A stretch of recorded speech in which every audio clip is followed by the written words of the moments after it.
Good evening, and this evening we've reached our 16th miracle as we work through the miracles that Jesus performed. I hope this finds you all well and safe. Tonight, this miracle is only written in Matthew's Gospel. So let's hear the word of the Lord, and it comes from Matthew 9, verses 27 to 31. As Jesus went on from there, 2 blind men followed him, crying loudly, "Have mercy on us, Son of David." When he entered the house, the blind men came to him, and Jesus said to them, "Do you believe that I am able to do this?" And they said to him, "Yes, Lord." Then he touched their eyes and said, "According to your faith, let it be done to you." And their eyes were opened. Then Jesus sternly ordered them, "See that no one knows of this." But they went away and spread the news about him throughout that district. The word of the Lord. Amen. The start of this encounter is in public. There are crowds around Jesus, and the blind men are caught up in that general emotion. And they shout at Jesus using the formal title of Son of David, as though he was a powerful messianic figure, dispensing health to the crowds. Jesus waits until he's in the house, where he can meet the blind men in person and question their faith.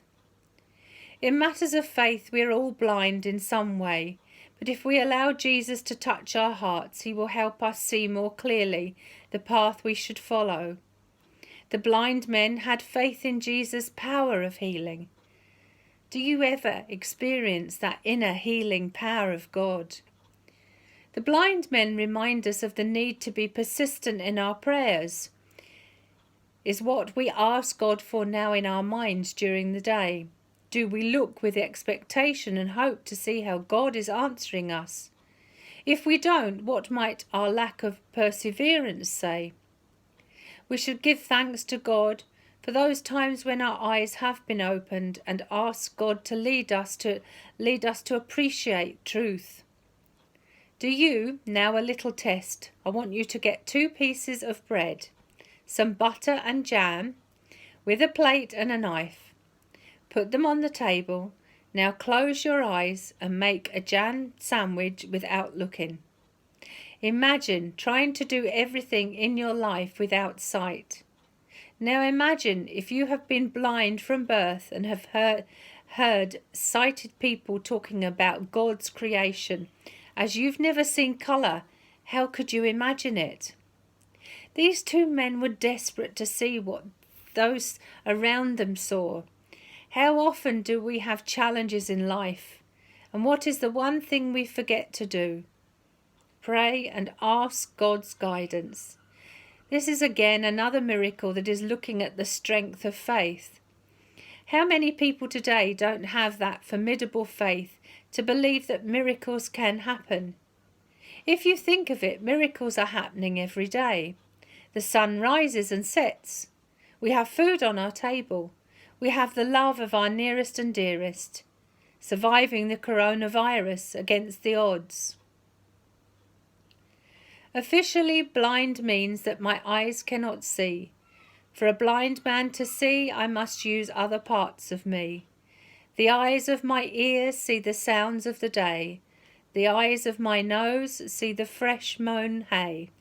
The eyes of my tongue see the taste of the fruit.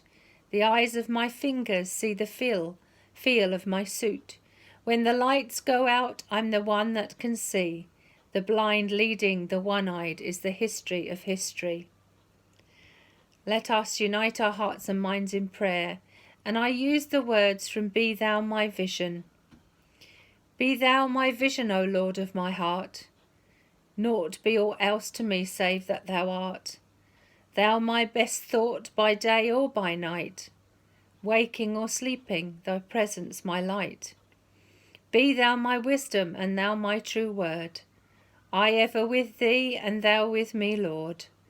Thou my great Father, I Thy true Son. Thou in my dwelling and I with Thee one. High King of heaven, my victory won. May I reach heaven's joys, O bright heaven's sun. Heart of my own heart, whatever befall, still be my vision, O ruler of all.